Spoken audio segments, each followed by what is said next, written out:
Tunayo taarifa moja ya mwanamke mmoja kushikiliwa kwa tuhuma za kumuua mume wake na kisha kumzika.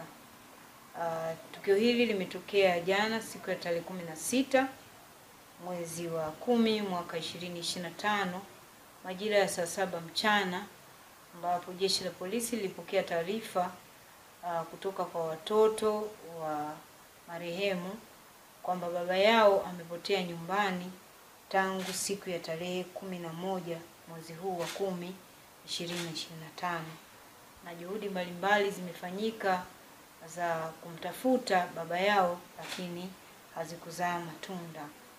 Lakini jeshi la polisi baada ya kupata taarifa hiyo, pelelezi ulianza mara moja. Tulimkamata mwanamke mmoja anaitwa Martha Japhet ambaye ana umri wa miaka 44, ni Mnyamwezi na ni mkulima, mkazi wa kitongoji cha Mzalendo, kijiji cha Mawemeru, kata ya Nyarugusu, wilaya ya Geita. Baada ya mahojiano makali, mwanamke huyu alikiri kwamba marehemu ni mume wake na kwamba siku hiyo ya tarehe 11 majira ya saa 3 usiku mwanaume huyo alirudi nyumbani, lakini wakawa na ugomvi ambapo ilimpelekea kumshambulia kwa kitu chenye ncha kali, na baada ya kumshambulia mwanaume huyo alifariki dunia.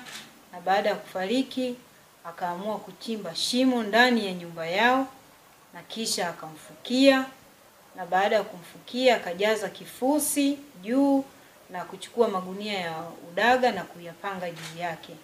Hivyo alituonyesha eneo ambalo alimzika mwanaume huyo, na kwa kutumia kibali cha mahakama tulifukua na tulikuta mwili huo ukiwa umeharibika vibaya, na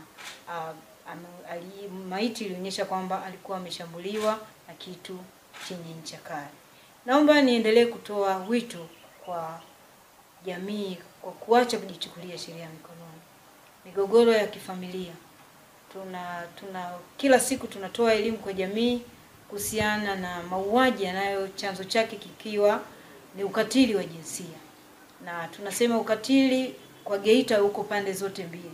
Wanaume wanafanywa ukatili mpaka wanapoteza maisha ikiwemo huyu, lakini wanawake wanafanywa ukatili mpaka wanapoteza maisha.